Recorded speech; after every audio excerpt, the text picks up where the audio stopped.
Foot.fr, fournisseur officiel de football. Salut à toutes et à tous et bienvenue dans ce nouveau JT Foot Mercato. Si vous êtes supporter du Paris Saint-Germain, j'imagine que vous êtes encore sur un nuage et vous avez bien raison puisque le club parisien a remporté la première Ligue des Champions de son histoire. Joueurs, staff et supporters ont célébré ce titre historique comme il se doit hier dans un Parc des Princes en fusion. En plus d'avoir terrassé l'Europe, ce sacre continental va permettre aux Rouges et Bleus de toucher un véritable pactole.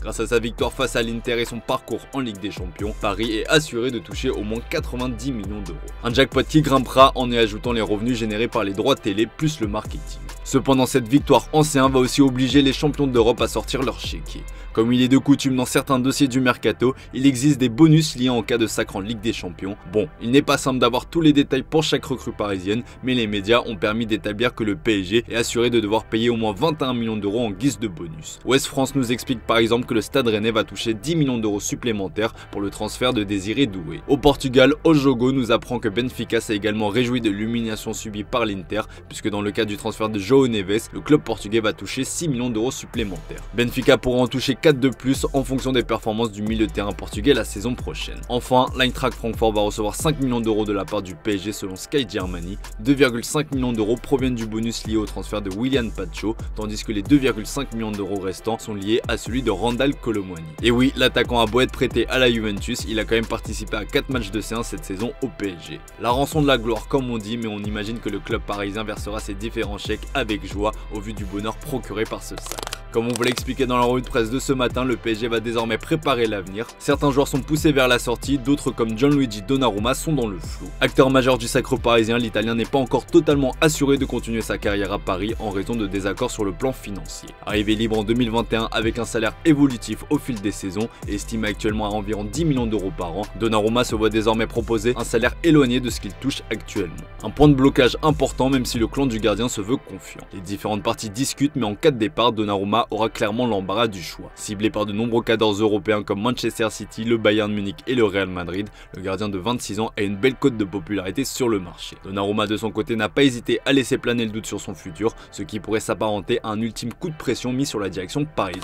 Du côté de l'Olympique de Marseille, le sacre parisien n'a pas forcément été bien accueilli puisqu'ils ne sont plus les seuls à avoir inscrit leur nom au palmarès de la coupe aux grandes oreilles. Si les supporters marseillais ruminent, la direction travaille actuellement sur les contours du futur OM version 2025-2026. Et le dossier Benasser est forcément sur un coin de la table des dirigeants. S'il n'y a aucune chance de voir l'OM lever l'option d'achat du Fennec, le dauphin du PSG en Ligue 1 laisse cependant toutes les options ouvertes et n'a pas encore définitivement tranché sur le cas du joueur qui appartient toujours à l'AC Milan. Marseille aimerait notamment négocier ses conditions pour un nouveau prêt. Libre de tout contrat depuis son départ de l'Olympique Lyonnais, Pierre Sage va s'offrir un nouveau challenge. Comme nous vous le révélions ces derniers jours, le technicien français va s'engager du côté du RC Lens sans coach depuis le départ de Will Steele. Il ne manque désormais plus que l'officialisation car selon nos indiscrétions, Pierre Sage a d'ores et déjà signé son nouveau contrat. L'ancien coach rhodanien s'apprête désormais à constituer son nouveau staff. La SSE évoluera en Ligue 2 la saison prochaine mais pourra compter sur Irvine Cardona qui a définitivement signé chez les Verts. L'attaquant n'a pas caché son attachement au maillot vert et va avoir l'occasion de s'inscrire dans la durée dans le projet stéphanois. Selon nos infos, la SSE a levé l'option d'achat du joueur d'Augsbourg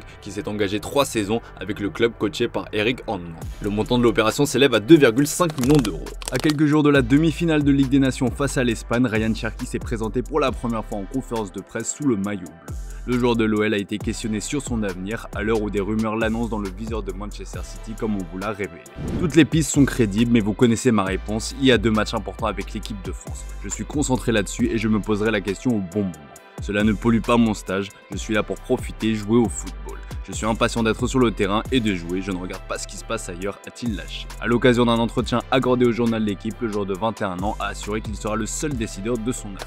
À l'étranger, l'Inter Milan broie du noir. En lice pour réaliser un triplé, les Nerazzurri ont absolument tout perdu. En attendant d'être fixés sur l'avenir du coach Simone Inzaghi annoncé en Arabie Saoudite, une révolution se prépare. Attention, on ne parle pas d'un lifting profond puisque l'Inter veut conserver son noyau dur. La Gazzetta dello Sport explique que les dirigeants veulent notamment s'appuyer sur les leaders expérimentés comme Lautaro Martinez, Nicolo Barella, Alessandro Bastoni ou encore Çalhanoğlu. 6 départs sont prévus, notamment dans le secteur défensif où l'Inter espère récolter environ 60 millions d'euros. Jan Bisek, malheureux lors de la finale puisqu'il est sorti sur blessure quelques minutes seulement après son entrée en jeu, et Davide Fratesi, dont le sort pourrait changer si un nouveau coach arrive, sont placés sur la liste des indésirables. Pour chacun d'entre eux, les Milanais veulent 30 millions d'euros. En fin de contrat, André Correa et Marco Arnautovic vont s'en aller, tout comme Mehdi Taremi que l'Inter ne veut pas garder. Idem pour Aslani qui est aussi sur la sellette. Côté renfort, l'Inter prévoit 6 arrivées, le secteur offensif est privilégié. Une chose est sûre, l'Inter va affoler le mercato pour oublier son échec cuisant. Ce week-end, Gianpiero Gasperini a annoncé son départ de l'Atalanta. La direction bergamesque a accéléré la reprise de contact avec l'entourage de Thiago Motta pour le remplacer. Selon nos infos, l'ancien milieu du PSG et de l'Inter s'est de nouveau entretenu la semaine dernière avec les dirigeants de l'ADA après de premiers contacts préliminaires en avril dernier. De plus, d'après nos indiscrétions, une grande réunion aura lieu entre aujourd'hui et demain afin de dessiner les premières lignes d'un potentiel projet commun. Si les différentes parties venaient à trouver un accord, Thiago Motta pourrait s'engager 3 ans en Lombardie pour prendre la succession de Gasperini qui a conseillé les dirigeants de l'Atalanta de miser sur lui pour le remplacer. À la recherche d'un piston gauche de métier, Manchester City a ciblé 2 des meilleurs spécialistes du poste en première ligue. Milos Kerkez est apprécié en interne, mais le joueur de Bournemouth semble promis à Liverpool. Du coup, les Sky Blues vont foncer sur le plan B qui se nomme Ryan Ait-Nouri. Ciblé de longue date par Pep Guardiola, le joueur de Wolverhampton fait désormais figure de priorité. L'Algérien a progressé à vitesse grand V depuis son arrivée d'Angers, à tel point qu'aujourd'hui il est considéré comme l'un des meilleurs à son poste en première ligue. Selon nos infos, Manchester City est entré en contact aussi bien avec le joueur qu'avec le club anglais. Il faudra cependant sortir le chéquier puisque Wolverhampton n'a pas prévu son départ.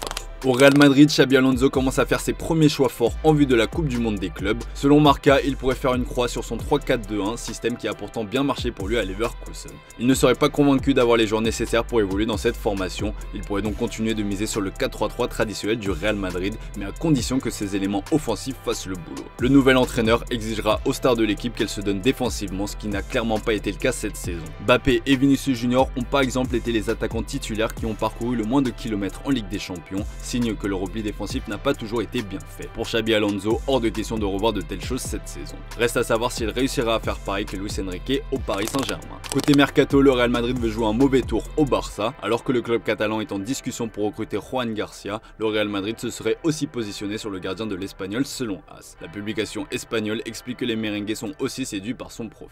Des contacts ont même eu lieu ces derniers jours avec l'entourage du joueur que la direction suit depuis un an. Mais son recrutement dépendra du départ ou non d'Andrei Lunin. En plus, on rappelle que Juan Garcia a fixé comme condition d'être titulaire au sein de son futur club. Et avec Courtois dans les cages, le Real Madrid ne part clairement pas favori pour sa signature. Au Barça, Lamine Yamal a accordé une interview exclusive à la Cadena Copé. Certaines parties de l'entretien ont été dévoilées et l'une d'elles fait parler. Interrogé sur le Ballon d'Or alors qu'il est en concurrence avec Ousmane Dembélé qui l'affrontera jeudi lors de France-Espagne, le crack espagnol a déclaré ceci. Si vous devez donner le Ballon d'Or, à qui le donneriez-vous? Au vainqueur de jeudi ou au meilleur joueur de l'année? Je voterai pour le meilleur joueur de l'année, mais si vous voulez le jouer jeudi, on le joue jeudi. Je le donnerai au meilleur joueur de l'année et je le garderai pour moi, a-t-il lâché. Comme à son habitude, Chelsea va sortir le chéquier pendant le mercato. En attendant l'arrivée imminente de Liam Delap contre 36 millions d'euros comme l'indique The Athletic, la direction des Blues est passée à l'attaque pour Jamie Gittens du Borussia Dortmund. Estimé à environ 60 millions d'euros, celui qui était déjà passé par les rangs des Blues pendant sa formation pourrait donc signer son grand retour au pays prochainement puisque l'opération est bien avancée. En plus de l'international anglais, les Blues sont aussi sur des joueurs comme Alejandro Garnacho ou encore Hugo Ekitike. Tottenham de son côté prépare l'après Ange Postecoglou, l'entraîneur est en grand danger après la terrible 17e place en championnat. Le sacre en Europa League ne devrait pas suffire à le maintenir en poste puisqu'il est poussé vers la sortie par ses dirigeants. L'ancien entraîneur du Celtic Glasgow devrait rapidement être démis de ses fonctions. Et selon nos infos, Tottenham est rentré en contact avec Thomas Frank. Le manager danois a parlé avec les Spurs du projet et de certains objectifs de transfert pour l'été. Et d'ailleurs, les Spurs s'activent pour se renforcer. Selon nos infos, le roi Sané est dans le viseur de Tottenham. L'Allemand n'a toujours pas donné d'indication sur son avenir au Bayern de Munich, malgré une offre améliorée qui lui a été soumise ces derniers jours. Tottenham est confiant dans ce dossier. Dans le sens des départs, Sergio Reguilón intéresse l'AS Monaco. Selon nos infos, le club monégasque est en discussion avancée pour recruter le latéral gauche espagnol de 28 ans, actuellement en fin de contrat avec Tottenham. Il pourrait également retrouver Eric Dyer qui a signé libre à l'ASM. On passe aux officiels du jour avec les adieux d'Anthony au Betis Séville. Après avoir retrouvé des couleurs au sein du club andalou, le Brésilien a tenu à remercier chaleureusement ses supporters. Merci beaucoup pour cette saison magique Betis, l'un des plus beaux chapitres de ma vie touche à sa fin. Avec le Betis, j'ai retrouvé le sourire pour toujours, a exprimé Anthony dans une vidéo émouvante. Il retourne du côté de Manchester United en attendant de connaître la décision du club à son sujet. La Juventus a officialisé ce dimanche l'arrivée de Damien Comolli comme nouveau directeur général du club. L'ex-président de Toulouse prendra ses fonctions à partir du 4 juin prochain. En plus du départ de Gianpiero Gasperini, l'Atalanta a annoncé la rupture de contrat de Rui Patricio. Arrivé en 2024, le portier de 37 ans n'aura disputé que 6 petits matchs match avec l'ADR. John Heitinga est le nouvel entraîneur de l'Ajax Amsterdam. Le club Ajaxide a annoncé ce samedi son arrivée. Il a signé un bail jusqu'en 2027. Pour rappel, il était l'entraîneur adjoint d'Arne Slot à Liverpool. Antoine Griezmann rempile avec l'Atlético de Madrid. En fin de contrat dans un an, Grisou a fait le choix de poursuivre son histoire d'amour avec les Colchoneros alors que des rumeurs l'envoyaient avec insistance en MLS. Le joueur de 34 ans a prolongé d'un an. 7ème du classement de Serie A, la Lazio ne disputera aucune Coupe d'Europe la saison prochaine. Résultat, Marco Baroni a été remercié un an seulement après son arrivée. Le club romain n'a pas tardé à annoncer son successeur qui n'est autre que Mauricio Sarri, entraîneur de la Lazio entre 2021 et mars 2024. Allez, comme d'hab, on se quitte avec l'image du jour et encore une petite dose de joie pour les supporters parisiens avec Ousmane Dembélé qui a présenté le trophée de la Ligue des Champions cet après-midi au public de Roland-Garros. Dans une grosse ambiance, le court central a lâché des Dembélé ballons d'or. Voilà les amis, c'est tout pour aujourd'hui. Merci pour votre fidélité, très belle journée à vous. Comme d'hab, on se retrouve dès demain pour de nouvelles vidéos sur Foot Mercato.